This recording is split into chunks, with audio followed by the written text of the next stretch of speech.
Hi, excuse me, sir. I'm so sorry to bother you. I'm trying to sell this pineapple to get some money for my mom's medication. Do you think you have like $10 to help me out? You only have five? Yeah. I'll take anything, to be honest. Like, I'll take anything right now. Whatever you have, I'll take it. Because like I said, I really need this. What were you gonna do with this $5? I was gonna probably go get something to eat. You were gonna buy something to eat for yourself? Yes. Wow. And you still decided to help me instead? Why? Because I have a mom too. You have a mom too. Wow. So you understand how it is, like how moms are important. You want to protect your mom. You'll do anything to protect your mom, right? Yes, If you don't mind me asking, like, where do you live? Or is this your spot? Like, you live right here, or? Yeah, I live right here. No way. So this is like your kind of like you put a blanket over and you just sleep around there. Yes, Wow. I'm so sorry, man. If you don't mind me asking, like, how long have you been living on the street? About 3 years. 3 years? And do you remember the reason, like, what exactly happened? How did you end up on the street? Well, I came from like a broken home, you know. My parents, our house would get raided like every 3 months. Your house that you were living in as a kid, it would get raided every 3 months? Yes, sir. And what were your parents doing? They were selling drugs there. They would have people. Oh my that God. were supposed to be there, murderers. You know? Oh my God, I am so sorry, man. And again, like, this is not your fault, man, that you grew up, you know, in something like that. It's not easy to be a part of a family like that, you know. Yeah. So what happened then after? How did that affect you from coming to the streets? Like, how did you end up? What happened? Like, did your parents get arrested, or what happened? Well, my mom, she ended up going to rehab and Okay. getting clean. My dad, he went to prison. So is your dad is still in prison right now? No, he's not. He came back out, but he's using drugs still. He's still on the streets using drugs. Yes, sir. Wow. And your mom, how is she now? She's good. She's clean. She had a couple surgeries since then, so she's just trying to get through her own, like, you know. So at what age were you when when your mom was gone, your dad was gone? How old were you? Like 12 years old. So and at 12 years old, were you like living on the street, or? No, I was staying with my grandma. So your grandma took care of you. Yeah.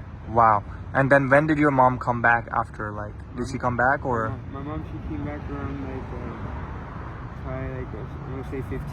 I was 15. So when you were 15 years old, and she came back. Wow. And is she like super clean and she's good now?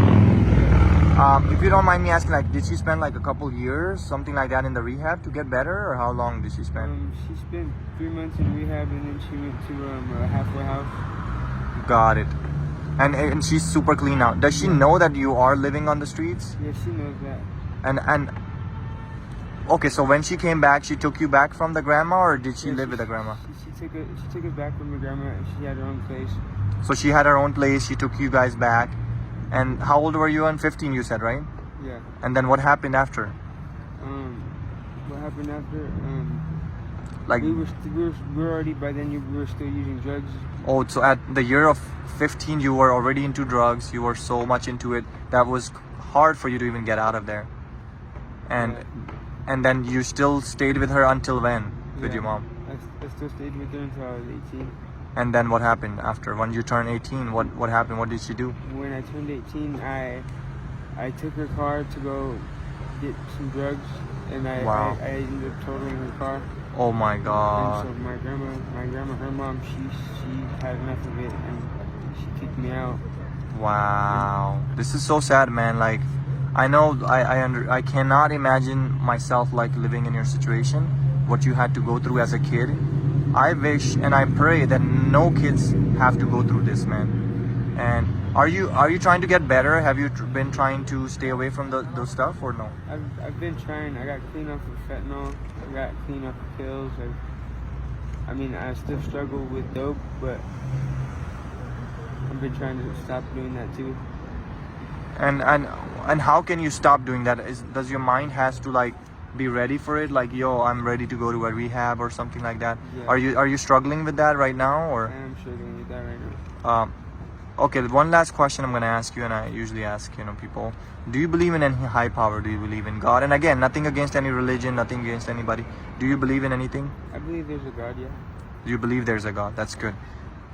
why don't you seek God, you know, and ask God for help to get you out of this? Because I feel like anything is possible, right? The word impossible itself says I am possible. If you break it down, it says I'm possible. So you're a good looking young kid, you know. You still have a long way to go. And how old are you now? I'm 21 now. See, you're barely 21. You still have a long life ahead of you. Whatever mistakes you've done, it's okay. We all make mistakes, you know.